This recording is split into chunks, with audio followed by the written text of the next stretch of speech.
ஒன்றிய நிதியமைச்சர் ஆகிறார் பிடிஆர் பழனிவேல் தியாகராஜன். டேய் அண்டா, நீ ஏதோ சொன்னியே, என்ன சொன்ன? எனக்கு சரியா கேட்கல, மறுபடியும் சொல்லு. என்ன சொன்ன?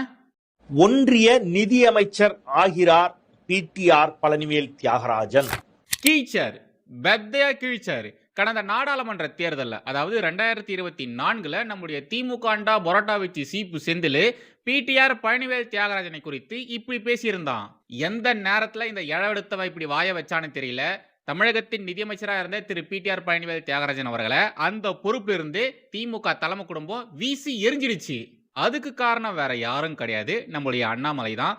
ஒத்த ஆடியோ லீக்கு, வெறும் ஒரே ஒரு ஆடியோ லீக்கு, ஒட்டுமொத்த பிடிஆர் பொலிட்டிக்கல் கரியரும் க்ளோஸ். அந்த ஆடியோ லீக் ஆச்சு பாருங்க. அதுக்கு முன்னாடி வரைக்கும், அந்த ஆடியோ லீக் ஆகிறதுக்கு முன்னாடி வரைக்கும் ஊர்ல தௌலத்தா சுத்திட்டு இருந்த மனுஷன் தான் பிடிஆர். இவருடைய பிரஸ் மீட்லாம் பார்க்கணுமே, பயங்கர ஆணவத்தோட பயங்கர திமுரோட தான் பேசிட்டு இருப்பாரு. யார் எந்த கேள்வி கேட்டாலும் நான் தாண்டா டாப்பு, நீங்களாம் டூப்பு அப்படின்ற மாதிரி ரொம்ப தலகணத்தோட தான் பேசிட்டு இருந்தாரு. ஏதோ சொல்லுவாங்களே, ராணுவத்தில் அழிஞ்சவங்களை விட ஆணவத்தில் அழிஞ்சவங்க தான் அதிகம்னுட்டு. அந்த ஆணவத்தில் அழிஞ்ச கோஷ்டியில நம்ம பிடிஆரும் ஒருத்தர். திமிரு, தெனாவட்டு, ஆணவம், அகங்காரம், அப்புறம் தலகணம், இது எல்லாமே நம்முடைய பிடிஆர் அவர்களுக்கு கொஞ்சம் எக்ஸ்ட்ராவாகவே இருக்கு. பிடிஆர் அவருடைய தொகுதி இருக்கு இல்லையா, அந்த தொகுதி மதுரை, அவ்வளோதான். மற்றபடிலாம் வேற ஒன்றும் கிடையாது. ஆனால் திரு பிடிஆர் அவர்கள் நடந்து கொள்கிற விதம் இருக்கு இல்லையா, அதெல்லாம் பார்க்கும்போது, முக்கியமாக அந்த நடை உடை பாவனை இதெல்லாம் பார்க்கும்போது, ஏதோ மதுரைக்கே இவர் தான் முதலாளி, இவருடைய கண்ட்ரோலில் தான் ஒட்டுமொத்த மதுரையே இருக்கு, மதுரை இவருடைய சொந்த நிலப்பகுதி அப்படின்ற மாதிரிலாம் பண்ணிட்டு இருப்பாரு. One of the worst and failed Tamil Nadu பொலிட்டிஷியன்ஸ்ல இவரும் ஒருத்தர். இவருடைய பொலிட்டிக்கல் கரியர் கிராஃப்ட் இருக்கு இல்லையா, அது இந்த சூப்பர் சோனிக் மாதிரி சம சொர்ன்னு போயிட்டு இருந்தது. ஆனால் 2.5 வருஷத்துல மேலே இருந்த அவருடைய பொலிட்டிக்கல் கரியர் டமால்னு கீழே விழுந்துடுச்சு. சார் வேலை பார்த்த கம்பெனிகள், அந்த நிறுவனங்கள் எப்படி ஊத்தின் மூடின் போச்சோ அதே மாதிரி தான் சாருடைய பொலிட்டிக்கல் லைஃபும் ஆயிருக்கு. இந்த சட்டமன்ற தேர்தலில் பிடிஆர் அவர்களுக்கு எதிராக களமிறக்கப்பட்டவர் தான், ரெட்டை சின்னத்தில் களமிறக்கப்பட்டவர் தான் இயக்குனரும் நடிகருமான திரு சுந்தர்சி அவர்கள். திரு சுந்தர்சியை ஏன் பிடிஆருக்கு எதிராக களமிறக்கிருக்காங்க அப்படின்ற மாதிரி நானே யோசித்தேன்.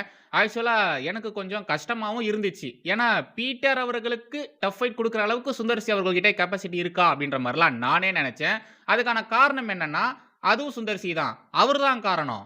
அவர் தான் ஒரு இன்டர்வியூவில் நான் ரொம்ப ரொம்ப சென்சிட்டிவானவன், இந்த தப்பான கமெண்ட்ஸ்லாம் என்னை ரொம்ப அப்செட் ஆக்கிடும், அதனால தான் நான் சோஷியல் மீடியா பிளாட்ஃபார்ம்ஸில் இல்லைன்னு அவரே சொல்லியிருந்தார். அப்பேற்பட்ட ஒரு மனுஷன் பொலிட்டிக்கல்குள்ள வந்தார்னா, அதுவும் திமுக மாதிரியான ஒரு கட்சிக்கு எதிராக ஒரு அரசியல நின்னார்னா என்ன மாதிரியான சம்பவங்கள் நடக்கும், அதெல்லாம் யோசிச்சு பார்த்துட்டு தான் பிடிஆர் அவர்களுக்கு இவர் டஃப் ஃபைட் கொடுப்பாரா, சுந்தர்சி அவர்களால தாக்கு பிடிக்க முடியுமா அப்படின்ற மாதிரி நானே யோசிச்சேன்.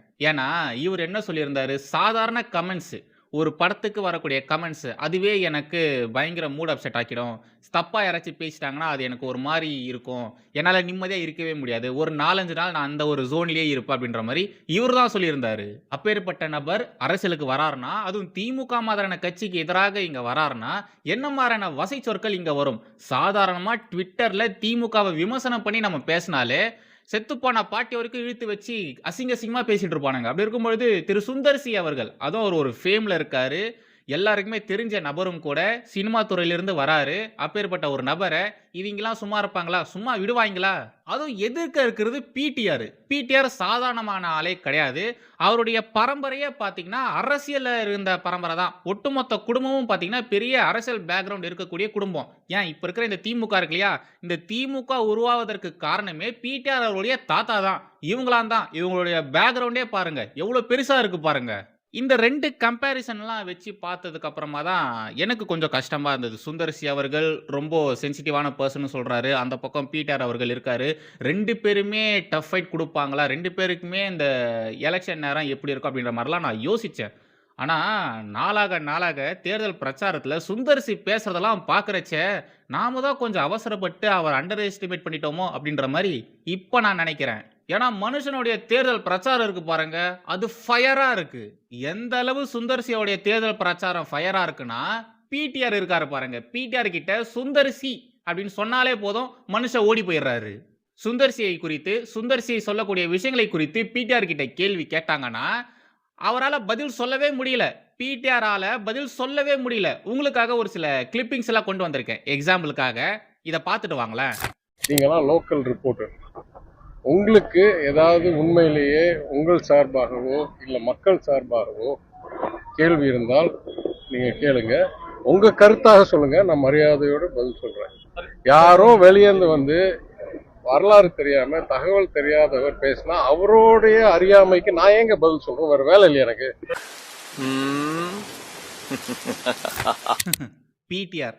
பிடிஆர் எப்படி பேசுறாரு பாருங்க. 2 முறை சிட்டிங் எம்எல்ஏவா இருந்த ஒரு மனுஷன் சுந்தர் சியை பார்த்து எப்படி பயப்படுறாரு பாருங்க, எப்படி நடுங்குறாருன்னு பாருங்க. ஒரு இடத்துல தேர்தல் பிரச்சாரத்துக்காக நம்முடைய பிடிஆர் அவர்கள் போயிருந்தாரு. போற இடத்துல சும்மா இருந்திருக்கணும். பட் திமுகவில் இருக்கிறாரு, எப்படி சும்மா இருப்பாரு? வாயை வச்சுக்கிட்டு சும்மா இல்லாம சுந்தர் சியை நோண்டுற மாதிரி கூத்தாடி, சங்கி, சினிமா சங்கி அப்படின்ற மாதிரிலாம் வார்த்தை விட்டார். பயங்கரமான வார்த்தைகள்லாம் விட்டாரு. அதுக்கு நம்முடைய சுந்தர் சி கொடுத்திருந்தாரு பாருங்க பதிலடி. இல்ல அது பதிலடி கிடையாது, செருப்படி. மனுஷன் கோபத்தின் உச்சிக்கே போயிட்டாரு. பிடிஆர் போட்டு பொலந்து கட்டிட்டாரு. சினிமா சங்கி எல்லாம் சேர்ந்து பண்றாங்க அவங்க அடுத்த தொழிலுக்காக. என்னைக்குமே இந்த மாதிரி கபட நாடகம் போட்டு வந்து கூத்தாடும் தனிநபர்களை ஏற்றுக்கொண்டதே இல்லை. என்ன சொல்லுவோம்? நெஞ்சை கட்டி என்ன சொல்லுவோம்? நான் மதுரக்காரன்டா, நான் மதுரக்காரன்டா, நான் மதுரக்காரன்டா. ஆனா இன்னைக்கு அவர் என்னை பத்தி பேசுறதெல்லாம் வந்து கேட்கும்போது ஒண்ணுதான் தோணுச்சு. நம்ம வார்த்தைக்கு வார்த்தை அவர் தானே படிச்சவன் சொல்லிக்கிறாரு. படித்தவர்கள் அவங்க செயல்ல தான் காட்டணும் தாங்க படிச்சவங்கன்னு. வெறும் சர்டிபிகேட்ல தெரியறது இல்ல படிச்சவங்க. இன்னைக்கு எனக்கு அவர் வந்து எனக்கு நிறைய பேர் சொல்லிருக்காரு. அதுல ஒரு பேரு படித்தவர் சொல்ற வார்த்தைகள் இதெல்லாம். அதுல ஒரு பேரு சினிமா சங்கி. நான் சினிமால இருந்து வந்தவன் தான். அது உலகத்துல இருக்கிற எல்லா மக்களுக்கும், மதுரை மக்களுக்கும், தமிழ்நாட்டு மக்கள் எல்லாருக்கும் தெரியும். அது கூட எக்ஸ்ட்ராவா சங்கிங்கிற ஒரு வார்த்தை. அடுத்ததா ஒரு பேர் வச்சிருக்காரு கூத்தாடி. என்ன வந்து கூத்தாடி அப்படின்னு சொல்லியிருக்காரு. அந்த காலத்துல அறிஞர் அண்ணா அவர்கள் நாடகத்தில் நடிச்சாரு. அப்ப அவரும் கூத்தாடி தான். அவங்க தலைவர் டாக்டர் கலைஞர் அவர்கள் நாடகத்தில் நடிச்சாரு, எழுதியிருக்காரு. அப்ப அவரும் கூத்தாடி தான். ஏன் இப்ப தமிழக முதல்வர் மதிப்புக்குரிய ஸ்டாலின் அவர்கள் அவரும் நடிச்சிருக்காரு. அப்ப அவரும் கூத்தாடி தான். ஏன் இப்ப மதிப்புக்குரிய துணை முதல்வர் உதயநிதி ஸ்டாலின் அவர்கள் நிறைய சினிமால கதாநாயகனா நடிச்சுதான் வந்திருக்காரு. உங்களுக்கு தைரியம் இருந்தா நெஞ்சில தில் இருந்தா மதிப்புக்குரிய உதயநிதி ஸ்டாலினை பார்த்து சொல்லுங்க பாக்கலாம், கூத்தாடிட்டு தைரியம் இருக்கா? ஒன்னே ஒண்ணுதான் சொல்றேன். ஏன் அது மட்டும் இல்லையே, புரட்சி தலைவர் எம்ஜிஆர் அவர்களை பார்த்தும் புரட்சி தலைவர் அம்மாவை பார்த்தும் கூத்தாடின்னு தான் நீங்க அந்த காலத்துல சொன்னீங்க. ஆட்டி வச்சாங்கல்ல, உங்க இயக்கத்தை ஆட்டி வச்சாங்கல்ல. இப்ப வரலாறு அதே தான் திரும்பிட்டு இருக்கு. இப்போ வார்த்தைகள் எப்பவுமே கவனம் வேணும். அறிஞர் அண்ணா சொன்னாரு, நம்ம அதிமுக கொடியிலேயே ஒரு அதான் சிம்பிளா வச்சிருக்காரு புரட்சி தலைவர். என்ன நோக்கி நீங்க ஒரு விரல நீட்டினா உங்களை நோக்கி 3 விரல் திரும்பி இருக்கும்.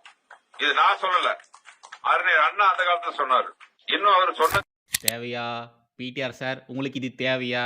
நீங்க பாட்டு பிரச்சாரம் என்ன பண்ணணுமோ அதை பண்ணிட்டு போயிருக்கலாம். இந்த 5 வருஷம் நான் என்னெல்லாம் பண்ணிக்கிறேன், என்னெல்லாம் செஞ்சிருக்கிறேன், மறுபடியும் நான் ஆட்சிக்கு வந்தேன்னா மறுபடியும் எனக்கு பவர் வந்ததுன்னா இன்னும் என்னென்னலாம் பண்ணுவேன் அப்படின்ற மாதிரிலாம் சொல்லியிருக்கணும். பட் அதை பற்றிலாம் உங்களால் பேச முடியல. ஏன்னா நீங்களே நிறைய இன்டர்வியூஸில் சொல்லியிருக்கீங்க, என்கிட்ட எந்த ஒரு பவரும் இல்லை, என்னால் எதுவுமே செய்ய முடியல அப்படின்ற மாதிரி நீங்களே சொல்லியிருக்கீங்க.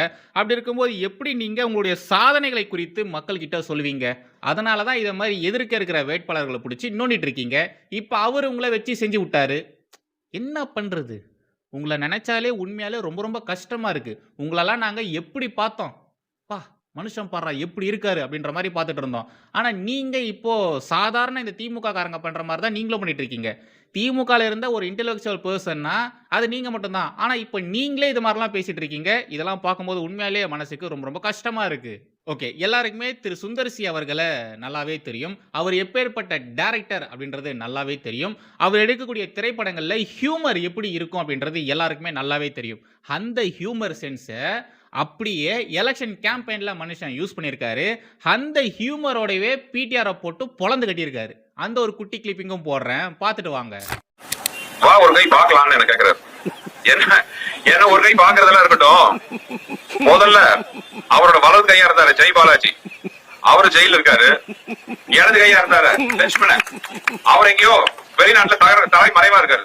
முதல்ல இந்த 2 கையை பார்க்க சொல்லுங்க, அதுக்கப்புறம் வந்து என்ன பார்க்கட்டும். சொல்றதுக்கு ஒன்றும் இல்லை, உண்மையாலே சொல்றதுக்கு ஒண்ணுமே இல்லை. மனுஷன் அவருடைய ஸ்டைலையே வச்சு செஞ்சு விட்டாரு.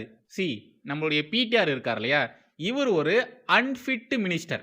எப்படி ராகுல் காந்தியை நாம எல்லாருமே அன்ஃபிட் எம்பி அன்ஃபிட் எல்ஓபின்னு சொல்றோமோ அதே மாதிரி தான் திரு பிடிஆர் அவர்களையும் நாம அன்ஃபிட் மினிஸ்டர்னு சொல்லணும்.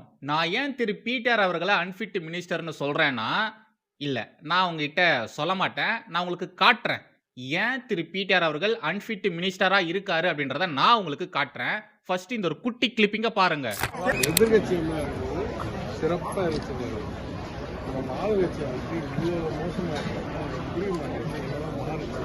ஏன்னா எண்ணிக்கை வீடு எண்ணிக்கைலாம் மாறலாம் சொன்னா உடனே வந்துடுறாங்க. ஆனா அந்த செப்டம்பர் வந்து பழைய அந்த ப்ராக்டிஸ் கூட நிறைஞ்சிருக்கு. அதனால 2018லயும் 19 இல்லாத பிரச்சனை ஏன் இப்போ வருதுன்னு ஒரே கேள்வி கேட்கிறேன். நான் தானே எம்எல்ஏ இருக்கேன். இப்போ இன்னொரு குட்டி கிளிப்பிங் போடுறேன், அதையும் பார்த்துட்டு வந்துருங்க. சமீபத்தில் அம்மா உணவகத்தில் வேலை செய்யக்கூடிய ஊழியர்கள் 4000 பேர் ஆட்குறைப்பு செய்யப்பட்டாங்க. ஆனால் இதை பற்றி வந்து ஒரு 2 அமைச்சர்களும் சொல்கிறது வந்து இது நிதி பற்றாக்குறை மற்றும் நிர்வாக கோளாறின் காரணமாக பண்ணப்பட்டிருக்கு அப்படின்னு இருக்காங்க. ஸோ தற்போது அம்மா உணவகத்தோட நிதி எப்படி இருக்குது, அதோட இது எப்படி இருக்குன்னு எனக்கு தெரியலம்மா. அந்த அளவுக்கு ஒரு திட்டத்துடைய நிதியும் நான் தினம் பார்க்குற ஆள் இல்லை. கண்டுபிடிச்சிட்டு நான் சொல்கிறேன். எனக்கு இது வரைக்கும் இந்த தகவல் எனக்கு வந்ததில்லை, நான் இது கவனிச்சதில்லை. அதுதான் உண்மை. இந்த திட்டத்தை வந்து நகராட்சிகளும் மாநகராட்சிகளும் செயல்படுத்துகிறாங்க.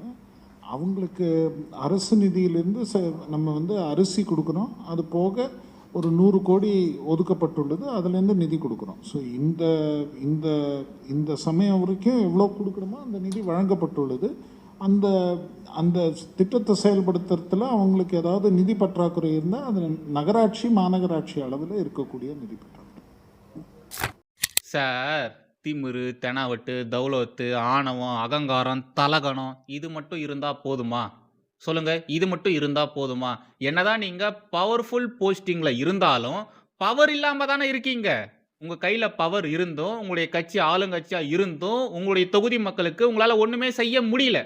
நீங்க தான் செய்யணும், ஆனா உங்களால செய்ய முடியல. அப்படி இருக்கும்பொழுது என்ன இழவுக்கு மதுரை மக்கள் உங்களுக்கு ஓட்டு போடணும்? உங்களுடைய தொகுதி மதுரை, நீங்க முக்கியமான அமைச்சராகவும் இருந்தீங்க, உங்க கட்சி தான் ஆளுங்கட்சியாகவும் இருக்கு. உங்களாலேயோ உங்க கட்சியினாலேயோ உங்களுடைய தொகுதியான மதுரைக்கு நல்ல பேர் வர மாதிரி ஏதாச்சும் பண்ண முடிஞ்சுதா? செய்ய முடிஞ்சுதா? அந்த மதுரைக்காகவோ மதுரை மக்களுக்காகவோ உங்களால ஏதாச்சும் செய்ய முடிஞ்சுதா? இந்தியாவின் அசுத்தமான மாநகரங்கள்ல மதுரையும் ஒன்று, அதுவும் நம்பர் 1. இதை தவிர நீங்களும் உங்களுடைய கட்சியும் மதுரைக்காக என்ன செஞ்சீங்க? நீங்க தமிழகத்தின் நிதியமைச்சராக இருக்கும் பொழுது அந்த துறை சார்ந்த கேள்விகளை உங்ககிட்ட கேட்கும் பொழுது அதுக்கு உங்ககிட்ட பதில் இல்லை. சரி, வேற ஏதாச்சும் கேள்வி கேட்கலான்னு பார்த்தா அது பத்தி உங்களுக்கு தெரியலன்னு சொல்றீங்க.